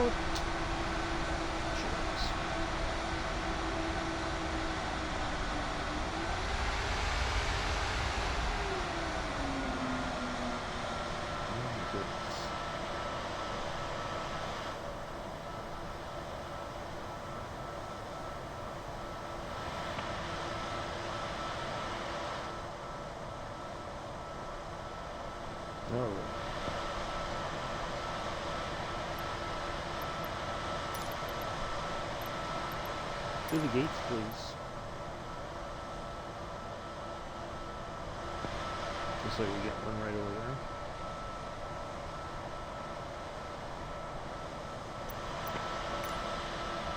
Hey, Oz! Hello, Oz Chev. I'm alright. Yeah. Hello, Oz. How are you? Good evening to you. Quite a pleasant surprise to see you here. I'm guessing you were looking forward to flying with Scruffy this morning, and he had to cancel again because he's a much sought after person in his community, I think. That's all right. He's got like 8 days or less or 7 or whatever to get to Flight Sim Expo for a well-deserved break.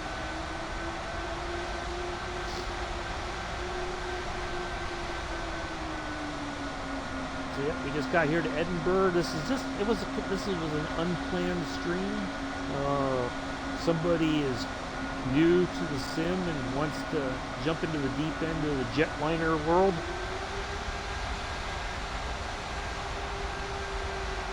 So, kind of giving her some pointers. This person starting somewhere to start.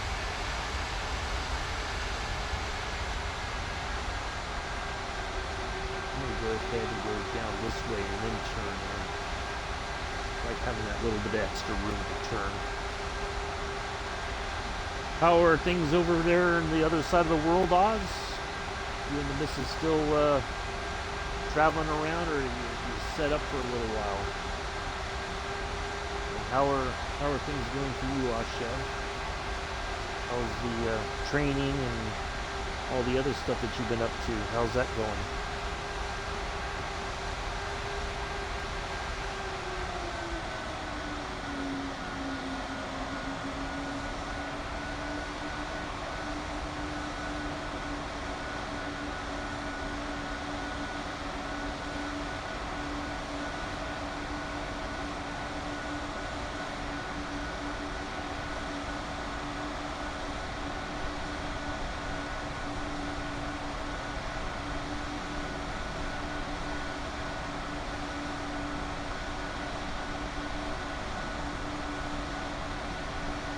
In Perth, the winter this year, unfortunately, as Mrs. needs a couple of all right, hope everything goes well, Oz.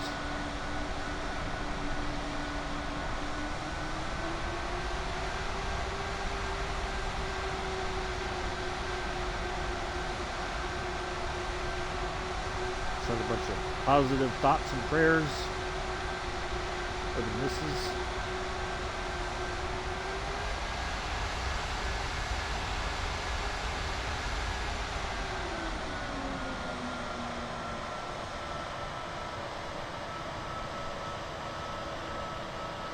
Going to take on a new role. Oh, ooh boy, went a little too far there. I got caught reading the chat. Long recovery though. Well, as long as the first one went, then hopefully the recovery goes well after that.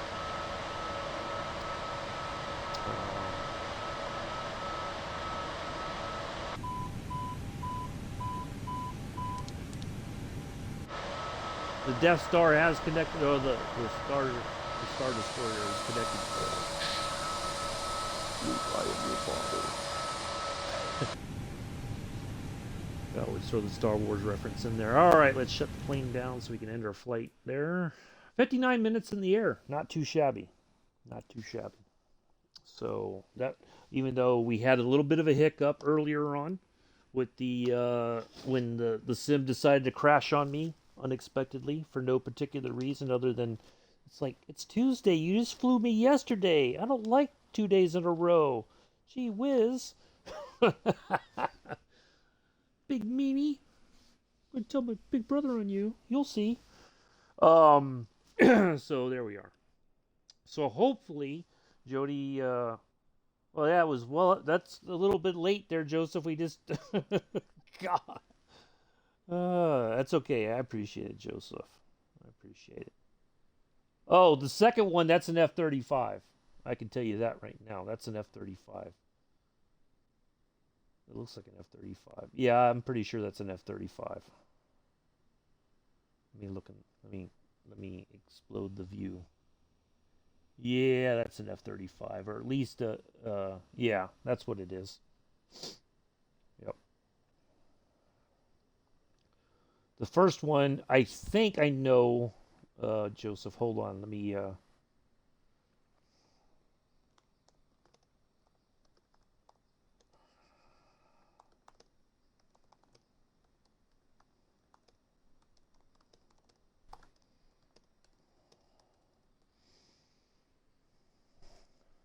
all right, so, let's have a look at your other plane. I think I know what it is, based on what I have in the sim, but it could be one that we were gonna have. All right, take care, Ashev. Get some sleep. We'll catch you later sometime. Nice to see you. So if I go to aircraft, and I think it's under, is it turboprops maybe?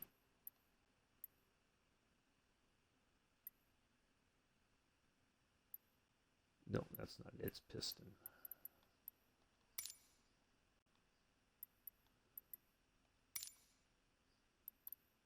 think the first one you showed me is something like,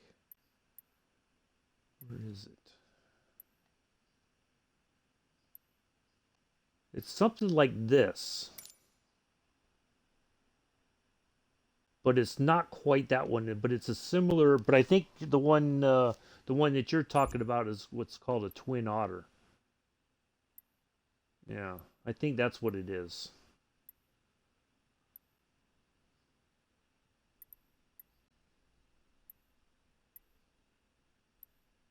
Oh, no, maybe this one. There we go. It could be this one. Let's see if I can find a better picture of it. Yeah, it could be this one. But the other one looked like it had. Hey, Sergeant Staff, how are you? Let me look at the picture again, Joseph, and then we'll get ready to wrap things up.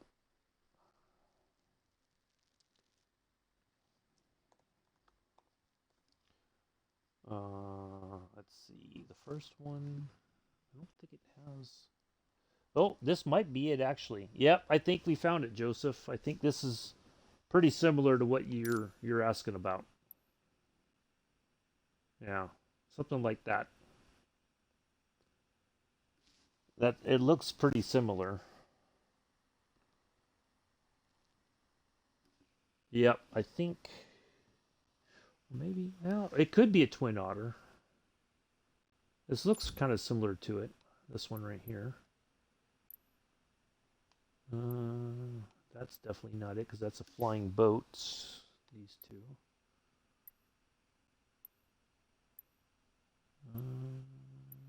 I think that's all. That's my best guess, Joseph. I think you might be talking about like a twin otter, though. Yeah. So yeah, that's my best guess. But the other one's an F-35. Oh, doing it on air with the widget. Nice. But yeah. So that's my best guess, Joseph. So there you go. Anyway, thank you all for coming in. We turned this into something more than a tutorial for Jodie. That's okay. I'm sure she's gonna be like, "Oh, you boys and your plain talk." Oh yeah, I remember you said something about that the other day, that you would have to get your licensing back so you could do some missions with it. So, so there we go. But yeah, we're gonna wrap things up here, I think, because this I'd like to have some breakfast and chill and all that. Yeah, both of them back now. Nice, good stuff. So yeah, we'll wrap things up here. Thank you all for coming in and hanging out. Was not expecting any kind of an audience because I was doing this for Jodie, who's new to the flight sim and wants to get right into the jetliner stuff. She wants to bypass all the other stuff and go right to the jetliner. So I'm like, well, hey, if that's what you want, that's what you're gonna get. So anyway, be back tomorrow. I'm still tracking 1 o'clock Eastern. I think that's still the plan for what, Joseph? For You're welcome. That's okay. If you want to tell me what you're thanking me for, that always helps too. I like to hear what it is that I've done to deserve the thanks. um, yeah, 1 o'clock Eastern tomorrow, 1800 UK time, 1700 UTC. We'll do a flight. We'll come up with something nice. It'll be a surprise. How about that? As far as I know, that's still the plan for tomorrow afternoon for showing. Oh, you're welcome. Well, I have the F-35. You see me fly the F-35, but that one was easy to figure out. It's very the shape of it's very distinctive. So, but Good to see you too, Sergeant Staff. Hopefully you're well. Enjoy your flying in the Widgeon and get your licensing back so you can do more stuff for on air. I know you like flying for them and doing all the fun stuff and doing all those missions and whatnot. Um, but anyway, yeah, you're welcome, Joseph. It's fine. I'm guessing there that's what it is, but that's the best I can do. Um, but anyway, so yeah, we'll wrap things up. 1 o'clock Eastern tomorrow. If anything changes, I'll post something in the Discord if there's a different plan and all that. We'll go with that. But yeah, we'll come up with something nice tomorrow. I don't know. We'll see. We'll see what I can do. So anyway, do enjoy. Anyway, do enjoy the rest of your Tuesday morning, afternoon, evening, early Wednesday for some folks around the world already. I have been and always shall be your host and pilot, Uncle B. Until tomorrow, peace, live long and prosper.